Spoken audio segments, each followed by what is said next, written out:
Olá, meu nome é César Augusto e hoje eu vou prestar uma homenagem a um grande vulto do Espiritismo, Gabriel Delane. E antes de começarmos a explorar um pouco a sua vida, gostaria de convidar a todos para um momento de sintonia, movimento de interiorização. Vamos sentando confortavelmente e fechando os nossos olhos. Nesse momento, o plano espiritual projeta sobre nós fluidos que irão energizar o nosso corpo físico e nosso corpo espiritual, harmonizando e equilibrando nossos centros de força, propiciando saúde física, mental e espiritual.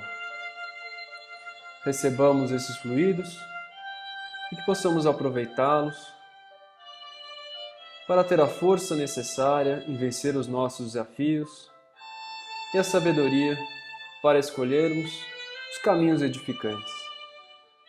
Agradecemos ao nosso Criador pela presente encarnação, que possamos aproveitá-la com cada vez mais coragem, fazendo uso do pão nosso de cada dia e dando graças por tudo que recebemos. E é nesse momento que, juntos em um só coração, vamos todos erguer um hino de louvor, de cântico ao nosso Mestre. Pai nosso, que estais nos céus, santificado seja o vosso nome, venha a nós o vosso reino, seja feita a vossa vontade, assim na terra como nos céus. O pão nosso de cada dia nos dai hoje, perdoai as nossas dívidas, assim como nós perdoamos aos nossos devedores. E não nos deixeis cair em tentação, mas livrai-nos de todo o mal, que assim seja, graças a Deus. Então vamos retornando para falar hoje sobre Gabriel Delane, que já tem uma questão interessante, né? Que é a modéstia, própria dos espíritos evoluídos. Paul Bourdieu e Henri Renaud, que serão os autores em que hoje vamos nos apoiar, eles relatam grande dificuldade em reunir dados sobre Gabriel, pois ele omitia informações sobre sua vida pessoal. Então estamos falando de um apóstolo, se a gente pode dizer, do Espiritismo, que quando houve o desencarne de Kardec, o Espiritismo passou por um momento de complicação. Muitos brilhavam os olhos sobre os fenômenos, mas não queria ver a questão moral, que era mais importante. E grandes nomes como Gabriel Delane, como Leon Denis, trataram de aprumar o espiritismo para um local onde nós pudéssemos desenvolver o aspecto principal, que é o moral. Se pudéssemos resumir a vida de Gabriel Delane, diríamos que ele foi um grande adepto e teve um apoio muito grande à ciência dos homens e à ciência dos espíritos. Inclusive, sabemos que a doutrina espírita é composta de 3 pilares: religião, filosofia e ciência. Gabriel Delane foi um dos grandes responsáveis por evoluir a questão científica.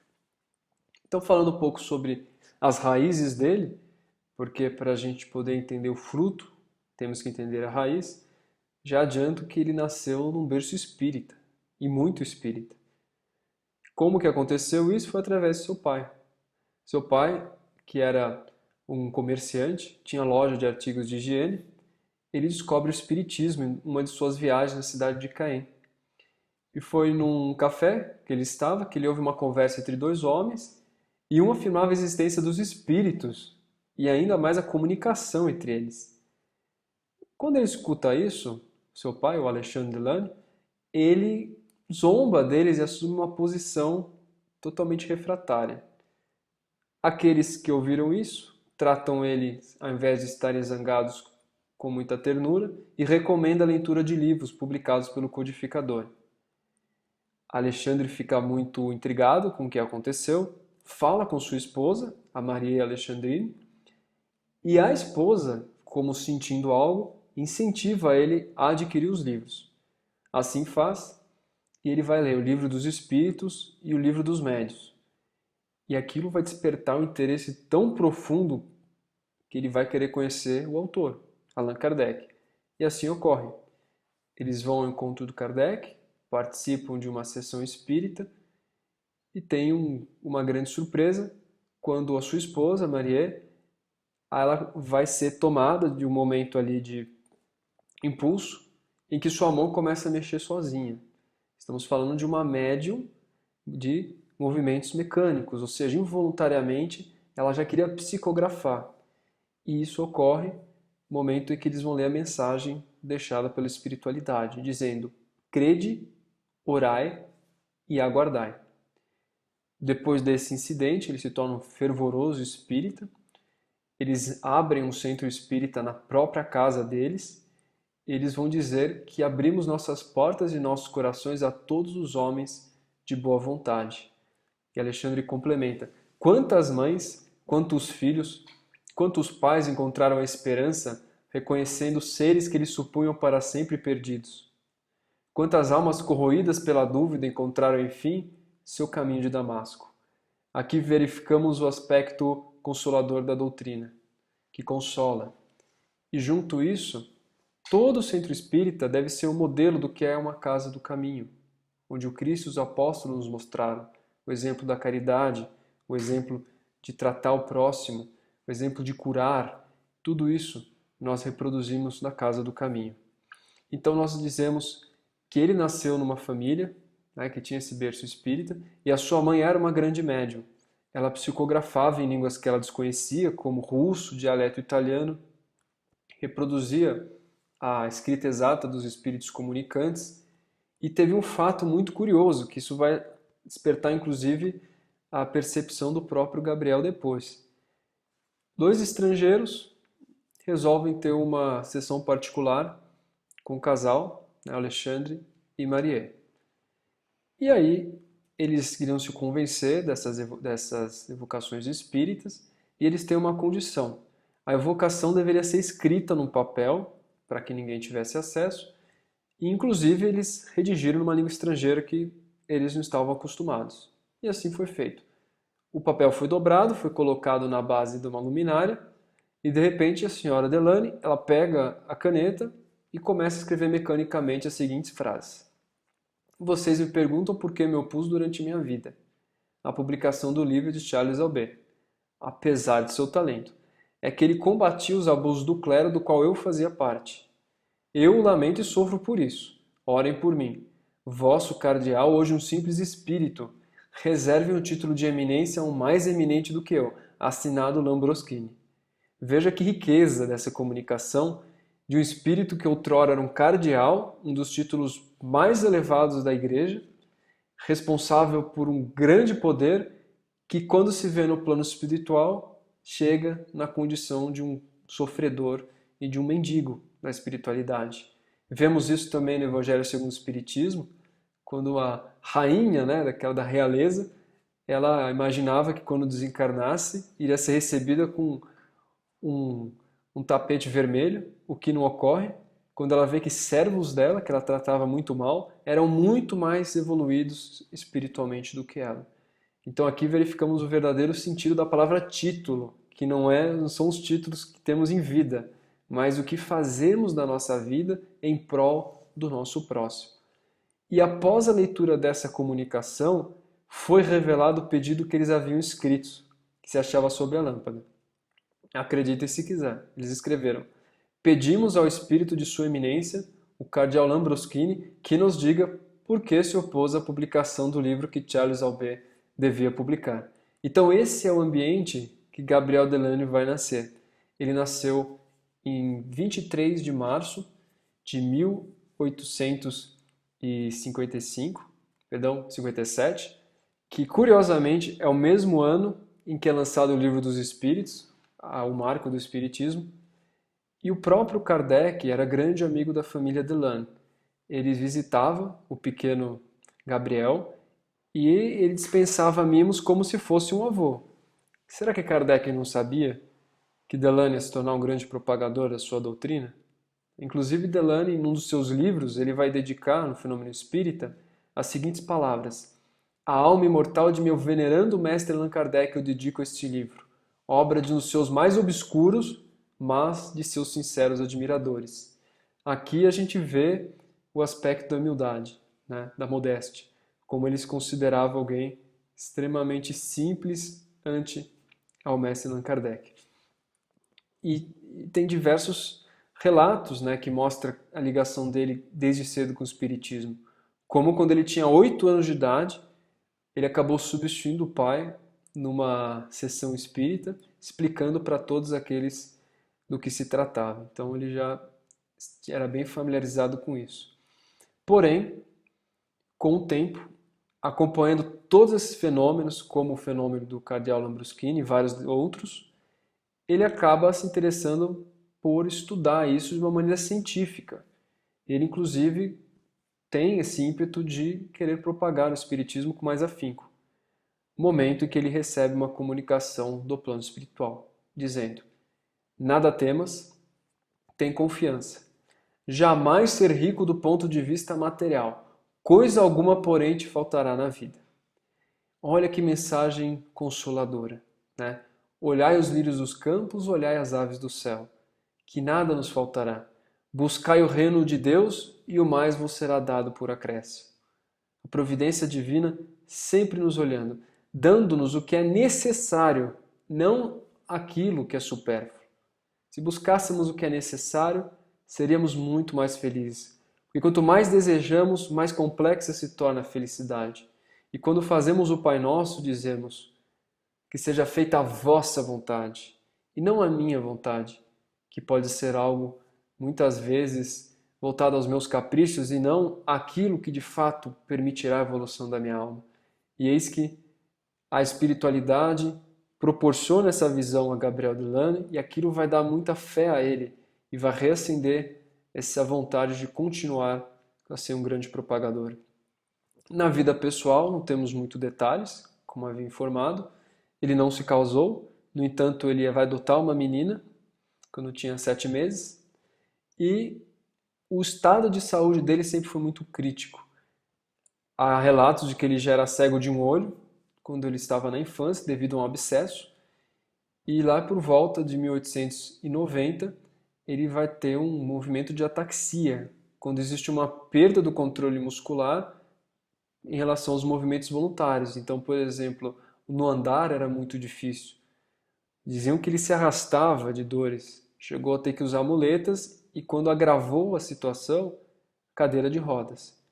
Então, a vida profissional dele, o que dizem é que ele trabalhava numa companhia de engenharia elétrica até 1982 e depois ele vai virar representante comercial de outra empresa em 1986. E ele vai se dedicar integralmente ao espiritismo até o seu desencarne em 1926. E é interessante notar que o próprio pai, o Alexandre Delane, foi representante comercial, o próprio Leon Denis também foi, e isso faz com que a doutrina fosse propagada em vários locais. Porque como representante comercial, eles deviam estar em diferentes áreas. Eles sempre aproveitavam as oportunidades para propagar a doutrina. E qual é a importância de Delane no movimento espírita? Porque falamos das raízes e falamos um pouco da vida pessoal. Mas e no movimento espírita? Qual a importância? A questão científica, sem dúvida, e principalmente essa vontade que ele tinha de não fazer com que a ciência fosse restrita a uma elite, a poucas pessoas. Ele queria que todos tivessem compatibilidade, que fosse algo entendido por todos. Então ele é um dos grandes responsáveis por fazer os discursos da comemoração de Allan Kardec, que é um grande defensor, sempre foi, de todos os princípios. Quando vai dizer, por exemplo, em 1880, que Allan Kardec não veio trazer uma religião, ele não impôs nenhum culto, a sua moral é a de Jesus, destituída de qualquer interpretação, mas o que ele doou à humanidade foi uma doutrina capaz de responder a todas as objeções da incredulidade e a todos os grandes problemas da razão. Então veja, ele reforça que tudo que o Espiritismo se propõe a fazer não é adicionar nada novo do que Jesus já havia propagado, mas sim explicar. Por isso que falamos que Kardec é a chave, mas Jesus é a porta. Então, ele vai sempre reforçar esse lado do Espiritismo, mas sobretudo da questão do cristianismo. Há uma preocupação com a moral. Não é a ciência pura, é a ciência ligada a algo moral e edificante. Em 1883, acontece um fato muito curioso, Inclusive é engraçado que ele costumava contar só para as pessoas mais íntimas, que ele vai rir depois disso. Ele recebe uma carta de uma senhora pedindo para ele ir a Versalhes, que ela morava ali, que ela queria compartilhar com ele algo importante sobre o espiritismo. Só que ele vai olhar aquela carta e a carta é uma carta com papel simples, né? O estilo um pouco obscuro, as linhas da escrita eram descuidadas, vários erros em francês, várias falhas de ortografia. Ele acha muito esquisito isso e ele tem um ar de pouco caso. No entanto, ele lembra disso constantemente, dessa carta, e tem uma sensação quase irresistível de que ele deveria ao encontro desconhecido. E assim ele faz e respeita. Quando ele chega, ele se vê no meio de um subúrbio, num lugar no fundo de um pátio velho e sujo, e numa casa antiga. E aí ele vai esclarecer: bom, foi isso, estou perdido, não vai acontecer nada bom, mas já estou aqui e vou até o fim. Aí ele vai subir uma escada velha, vai tocar a campanha 3 vezes, de repente aparece a figura de uma mulher idosa, que uma voz rouca vai dizer: o que você deseja? Então ele vai mostrar a carta e ele vai começar a observar o lugar que ele estava, cadeiras quebradas, paredes rachadas, e aquela senhora com ar muito idoso, essa voz rouca, mas também muito descuidada, né? Os cabelos dela descuidados, ela tinha óculos grandes no nariz, e ele vai até dizer que parecia ser uma daquelas feiticeiras das lendas que a gente lê. E a mulher, ela vai dizer a ele que ela desejava fundar um pequeno jornal para divulgar o espiritismo. O Gabriel Delane recebe essa mensagem e fala: mas senhora, você sabe quanto custa a publicação de um jornal e a dificuldade? E ela levanta sem dizer nada, pega uma mala, vai retirar de uma pasta de couro 5 notas de 1.000 francos. E ela fala: aqui está para as primeiras despesas e depois arranjaremos o que for necessário. Aceita redigir o jornal? O Gabriel Delane aceita. Essa senhora depois ele vai falar que é a senhora de Esperance, que foi uma grande médium, tem muitos relatos sobre ela, e depois ele vai desenvolver esse jornal e vai ser o redator geral. Então, estamos falando desse espírito, né, que tinha várias atribuições e nunca parava de trabalhar. E veja como o plano espiritual é.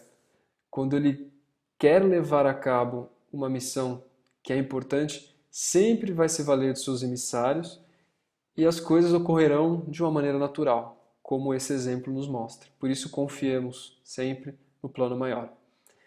Em 1896 vai lançar uma revista científica e moral do espiritismo. Se não bastasse tudo que ele está fazendo, vai também lançar uma revista científica. Ele vai consagrar, depois dessa época, inteiramente ao espiritismo. Vai ser um dos responsáveis por criar uma União Espírita Francesa, que une também os belgas, porque o movimento estava cada vez mais de cisão, e vai também fundar, em 1899, a Sociedade Francesa de Estudos dos Fenômenos Psíquicos.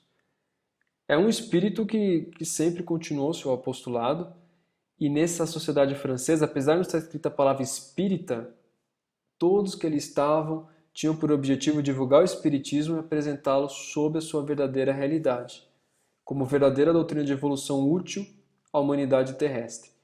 E eles vão estudar vários médiuns, vários efeitos mediúnicos, e isso vai dar uma base muito grande para Gabriel Delane começar a publicar diversas obras. Ele publicou mais ou menos quase 10 obras, sem contar as outras que ele participou, e a sua produção literária sempre foi apoiada em fenômenos investigativos, né? Nada especulações imaginárias. Assim como Allan Kardec, ele tinha um rigoroso método científico. E quando falava sobre as obras dele, ele sempre respondia com humildade, dizendo: nada tenho dilatado, né, sobre a questão da doutrina, tudo que há é de Kardec. Apenas tenho feito constatações, mostrei-as em meus livros e demonstro-as na prática diária. Nada acrescento. Modéstia e humildade. No entanto, bem sabemos que não é verdade, né? Que a colaboração dele para a doutrina é muito grande. Todas as obras dele são lidas com bastante empenho, adicionam muito conhecimento e embasamento científico. Para você ter uma noção, a primeira obra que ele redigiu. Foi em 1885, ele tinha 28 anos. Chamava-se O Espiritismo perante a Ciência. Ele vai falar sobre casos de aparições, de telepatia, de transportes, visão à distância, premonição, documentar isso, o que o Livro dos Médiuns traz. E é na mesma época, uma curiosidade, que Leon Denis começa também seu apostolado, a sua primeira publicação. Depois ele vai publicar diversas obras, eu vou falar só sobre algumas, que vale a pena ressaltar os aspectos. Por exemplo, o Fenômeno Espírita, em 1896, que ele vai trazer todo o recorte do espiritismo na antiguidade. Em 1897, Evolução Anímica, falando desse princípio inteligente, ou princípio pensante, que é a nossa alma, como acontece a sua evolução, até a sua individualidade, as reencarnações, destinos mais elevados, e falando também principalmente sobre o elemento de ligação, que a gente chama de liame, entre o corpo e o espírito, que é o perispírito, onde ele vai dizer que é a chave daquilo que a ciência humana é impotente para explicar. Kardec vai dizer também sobre isso, que o perispírito é a chave de vários fenômenos, e quando nos dedicarmos a estudarmos isso, entenderemos muitos dos porquês, principalmente aquilo que chamamos de doenças psicossomáticas, né? Psique alma, soma corpo. Vai falar em 1889, sobre pesquisa sobre a mediunidade, e aí é muito interessante, porque ele vai trazer provas irrefutáveis sobre a comunicação com o mundo dos espíritos, e vários casos. Imaginem vocês, uma jovem de apenas 14 anos psicografou livros de biografias de Joana d'Arc e Luís XI. Será que, em sã consciência, ela conseguiria tamanha empreitada sem que fosse pelo recurso da mediunidade? Então ele vai fazer esse estudo. Mais tarde, essa jovem vai relatar que é Hermance Dufault, uma das médiuns que ajudaram Kardec na codificação. Outro caso, por exemplo, de um romance do escritor Charles Dickens, por psicografia, para um médium de 15 anos, revelação de 2 satélites de Marte, por outro de 18 anos, antes da sua descoberta, e vários curiosos casos, como psicografia de médiuns analfabetos, mensagens em línguas estrangeiras, código Morse e até linguagem de sinais. Então ele vai trazer vários relatos interessantes, de novo, tudo catalogado em decorrência desse método científico. Em 1924, depois de ter publicado outros livros, ele vai ditar o livro A Reencarnação. Por que ditar? Porque a essa altura ele estava quase cego. Ele não conseguia ler. Os seus amigos todos os dias iam à sua casa para ler os jornais para Gabriel Delany. No entanto, ele tinha uma memória prodigiosa. Então ele conseguia e continuava trabalhando, apesar das dores e de todas as limitações físicas. Ele nunca desistiu, nunca parou. Então ele vai ditar esse livro, que vai falar sobre a questão da justiça divina, dos porquês das igualdades sociais, intelectuais e morais, sofrimentos, e sempre buscando essa união da ciência com o aspecto moral. E ele vai falar também da passagem do princípio inteligente, crianças prodígios, hereditariedade, memória, recordações de vidas anteriores, e mostrar como sublime é a criação, como sublime é a reencarnação que nos permite a evolução de nossas almas. Então veja que a gente está falando de um espírito que sempre foi muito aberto a essa ideia da evolução, do progresso. Inclusive nos seus pensamentos ele fala que a certeza da imortalidade mudarão os destinos da humanidade. Se as pessoas começam a olhar isso de uma maneira dita natural, começarão a pensar mais sobre as causas de seus efeitos, de suas atitudes. A imortalidade traz a nós a necessidade da fraternidade. Inclusive, sobre a questão da morte, ele vai dizer que o túmulo perdeu seu horror, porque ele é para nós a porta aberta para um mundo novo, onde a vida é mais doce do que aqui. Então não se olha mais para a morte como algo negativo, obscuro, mas como uma passagem. E ele diz que no dia que os sábios decidirem estudar os fenômenos psíquicos, ele diz, eu lhes prometo, veja, ele fala, eu lhes prometo, não eu.